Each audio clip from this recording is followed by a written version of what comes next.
These are the four worst types of cardio for fat loss, specifically if you are natural. Now, listen, before we jump into this episode of the Eric Bach Show, I want to be clear. There are mistakes you can make with cardio, but let's get this straight. Cardio is not the enemy. It's more of a matter of what you do, when you do it, and how it is structured. Where people run into issues with cardiovascular training is when they think, hey, if I just burn more calories, I'm going to burn more fat, and that is that. But that's not the case. So let's do a deep dive here. I'm going to break down the four worst types of cardio for fat loss, and more specifically, what you need to know in order to optimize body composition and leverage the massive benefits that come with cardio. So cardio, when we were focused on cardiovascular training, there are many different ways that we can do it. But the most important thing to understand is any type of cardio, it doesn't matter what method you use, right? Or what mode you use. You can use an air bike, you can use a bike, you can go swimming, you can go running. Are there benefits and detriments to each one? Yes. However, what we're really concerned about is maintaining a consistent heart rate for a particular time. In fact, when we are looking at cardiovascular exercise, and more specifically VO2 max, this is a measurement of how effectively your body uses oxygen.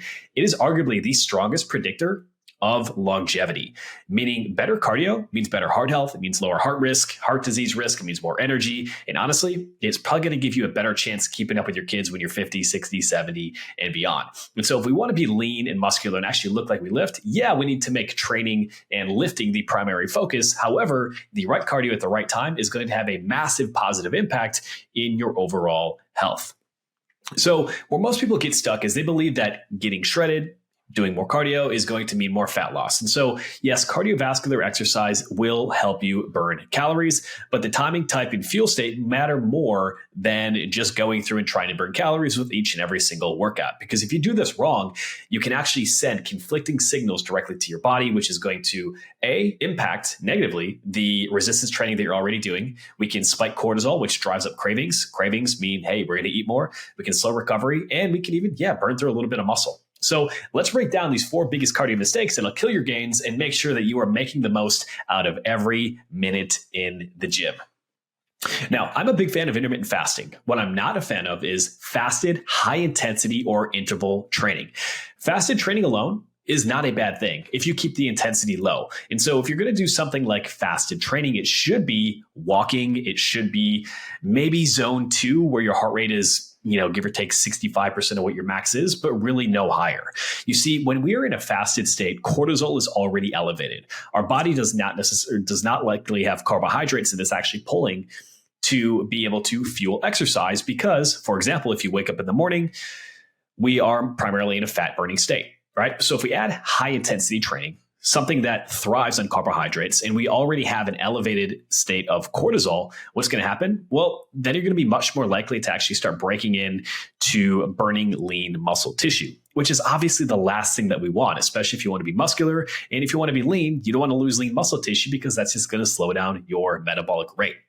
So what we do not want to do is fasted interval training because we are essentially training hard with no fuel. What happens is we spike cortisol. Your body's going to start breaking down lean tissue for energy, specifically if you're already in a calorie deficit. So if you're going to do fasted training, the best way to do it is going to be low volume weight training, if we're talking weight training. But on the cardio side, it's going to be walking. It's going to be going for a brisk walk, 30 to 60 minutes. So we are not ramping up that intensity. What we have to understand with cardiovascular exercise is the more intense the exercise is, the more carbohydrates become that primary fuel that we use. So if we do not have carbohydrates directly as that fuel source, one, performance is going to decrease. That's very clear that if you want to do high intensity training, so like sprinting, an interval training based class, that low carb is not going to be the best option for you. And if we're doing this, again, in a hyper stress state, because we're already in a fat loss deficit, again, we're going to be more likely to build that lean tissue.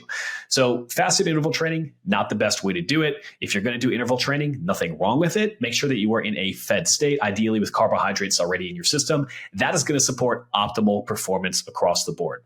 Number 1, avoid fasted interval training. Number 2, long, high-intensity interval training. Now, a lot of people will take some of these interval training classes that are 30 minutes, 45 minutes long, that are positioned as high-intensity interval training, so you burn more calories directly in it. You take advantage of exercise post-oxygen consumption, that's abbreviated EPOC. And the idea is, hey, you burn a ton of calories directly in this class, but you know what? you're going to burn even more for the next 24 hours. Well, here's the reality. Anytime interval training is for that duration, chances are the intensity is not nearly as high as you would be led to believe. So most people are actually not doing what is high intensity interval training when it comes to things like these classes. Instead, what they are doing is they are doing moderate intensity cardio with a lot of breaks in between. And so that is dramatically different in terms of the actual outcome that is going to happen when it comes to the changes in both in terms of your heart, but also in terms of fat loss and body composition. Now, specifically when we're talking about fat loss, and if you're somebody who's natural and you're trying to get leaner and get jacked and all this good stuff, if you're combining high intensity training or bouts of high intensity training with long duration, well, these two things are typically going to increase cortisol and overall stress. And if we know anything about cortisol and stress is when cortisol goes up and when stress goes up, well, our ability to delay gratification, to control cravings typically goes down. And so what happens with a lot of individuals who do a lot of high intensity training and just try to burn is they end up getting hungry hippos and dramatically eat more calories than they actually burn off directly through the exercise. So we typically, in this case, will eat more calories back. Plus, if we are spending so much time at high intensities or the attempt at high intensities, many times this combination is going to eat into your overall ability to recover from exercise. And what happens at that point? Well, when we cannot recover directly from the exercise, we're in a calorie deficit. We're typically going to see decreases in terms of things like testosterone. We're going to see decreases in terms of lean muscle mass. And of course, it's not what we want specifically if we're trying to look great naked. So long, high intensity interval training, typically this stuff is going to fry your nervous system, is going to sap your energy, and frankly, is going to conflict a little bit with the training that you are doing. We have to make sure we're doing it in the right amounts and at the right time. The third type to avoid is fasted, moderate, steady state cardio. Now, we have multiple states that we can reach. We got zone 1, zone 2, zone 3, zone 4, and zone 5. And perhaps I should have described these a little bit more. So let me go through and do that right now so you have a better indication of what I'm referring to.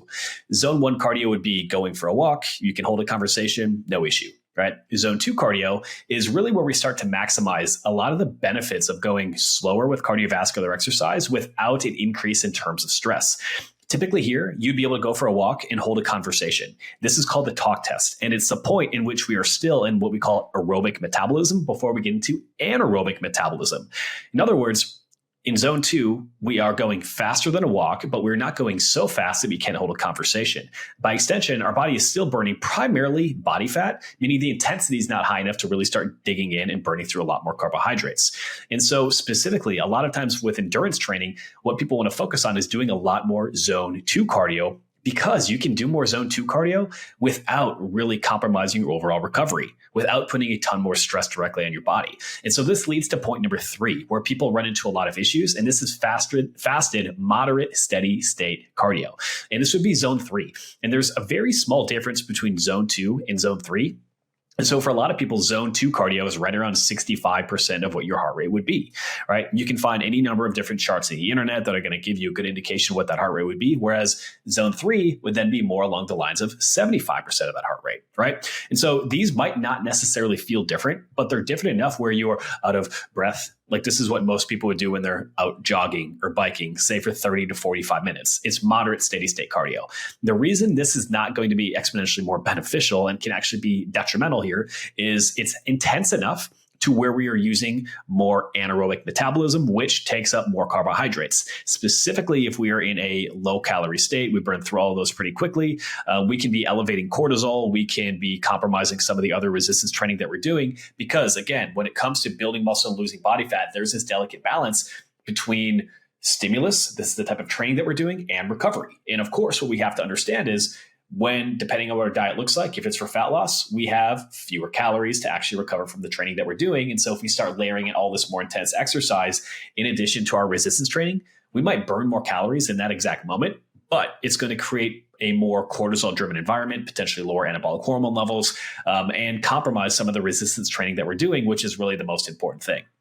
So what we want to avoid with moderate state, steady state cardio is avoid doing it fasted. We don't want to go with no food for a long duration because that's going to be a very catabolic environment. So you might burn some fat when you're doing it, but you're also going to burn through a ton of lean muscle tissue. And frankly, you're probably not going to look any better. And that's where a lot of people get stuck.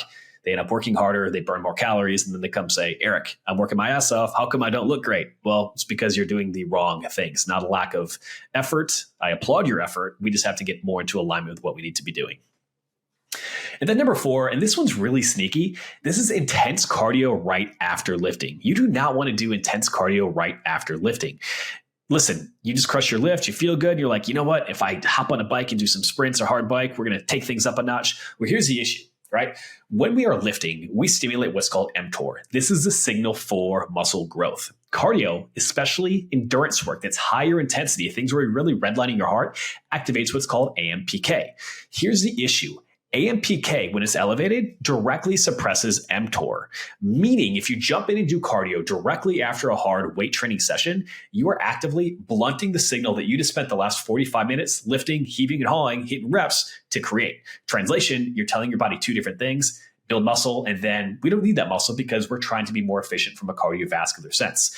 That's the crossover effect. And if you're natural, you want to avoid having that signaling conflict at all costs. Now, if you're going to do post-lifting cardio, the best way to do it is going to be lower intensity, zone 1 or zone 2.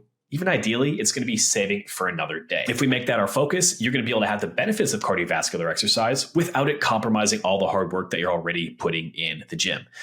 Now, let me break down because, man, these last 4 tips, you might have seen something or heard something. You're like, damn, I've been working hard and I wish I had not made that mistake. Eric, what should I actually be doing? Well, let me break down the smarter way to incorporate cardiovascular exercise if you want to look great naked without living in the gym. So here's a smarter approach, specifically if you want to get lean without building muscle. Number 1, do your cardio on non-lifting days or separate it by 6 or more hours. When we separate cardio directly from the resistance training, this allows us to maximize the benefits and the signal created by each one. As mentioned, right? When we do cardio, specifically higher intensity, it's going to upregulate AMPK, which decreases mTOR, the muscle building signal, and basically blunts the response from the workout that you've just done. So do your cardio on non-lifting days or separate it by 6 hours from your weight training. This could be doing cardio in the morning, lifting in the evening, or vice versa. If you're going for a walk, that doesn't really matter. This is really most important when it comes to higher intensities. Number 2, stick with zone 2 steady state cardio for the most part. Again, for most people, this will put your heart rate around 65% of the maximum heart rate. Many different ways you can calculate that. Again, just do a simple calculator online. That's the simplest way to do it. Ideally, what we want to do is stick primarily with zone 2 steady state cardio. This can be a brisk walk. For some people, it could be running. For most, it's not. Or an incline treadmill. I've got a ruck. I'll go for a 30 to 45 minute ruck. That's a really good low impact way to stress my heart a little bit more because going for a regular walk for me is not going to get my heart rate high enough to actually have a big cardiovascular benefit. When we focus on steady state zone 2 cardio, it's going to improve heart health, it's going to burn fat, and it won't spike cortisol and really compromise your recovery. Whereas if you go for a run that ends up being zone 3, you're going to have the compounding impact of more running. It's going to beat up your joints a little bit more, and it might actually decrease your body's actual ability to recover from that weight training that you're doing, make you less explosive, so on and so forth. Use fasted cardio sparingly. Morning walks, they can be great, but we don't want to do high intensity training when we are in a fasted state. Your body does not have the fuel needed to support ideal performance with high intensity. And if you do it, your body's going to be exponentially more likely to start burning through lean muscle tissue, leaving you skinny fat instead of strong, lean, and jacked. Finally, we need to match your cardio directly with your recovery. If stress is high and sleep is low, then your cardio should be lower in intensity. The biggest mistake most people make when it comes to trying to get leaner, to lose body fat, look great naked without living in the gym, is they try to use their exercises just to burn more calories. That's not necessarily what we want to do. If you want to look great naked, what we need to focus on is first strategic strength training. Strength training is sending the signal directly to your body that says, you know what, even though we're not eating a ton, we need to be able to hold on to the lean muscle tissue that we've worked so hard to build. Right? That's what it's all about. It's not burning more calories because it's a very poor metric anyway. And most measurements are off by an absolute mile. And when it comes to cardiovascular training, we need to treat this as the side dish, not the entree, specifically when it comes to looking your best. And for most people, this means we need to focus more on lower intensity cardio, getting stronger in the gym. And that way we can really balance out the recovery and understanding that recovery itself is going to be compromised when you are trying to get lean because your body's already in a hyper stress state because you are eating at a calorie deficit if you're actually going to lose body fat, right? So we have to get all of those things really dialed in. And listen, cardio is not a punishment. It is a tool. It's a very effective tool if you want to look, feel, and perform your best. And it's absolutely crucial for health and longevity. But if you do too much of it or you do it at the wrong time, it is going to blunt the overall response from a lot of the training that you're doing, create an elevated cortisol response that is going to be difficult, especially if you're already a very stressed out person who's eating at a strict calorie deficit. And so if you're tired of spinning your wheels and you want a very smart plan to be able to get leaner, get stronger, and look great naked without living in the gym, all you got to do is reach out to me on Instagram at Bach Performance. Send me a message that says lean, love the podcast, and I will send over the next steps for you. Now, if you're getting value directly from this podcast, please do me a favor, drop me a comment below or drop me a 5-star review, because you sharing and leaving those comments is what lets us know the best content to put out and helps us grow and help more people. All right, I'll catch you on the next one. Have a great day.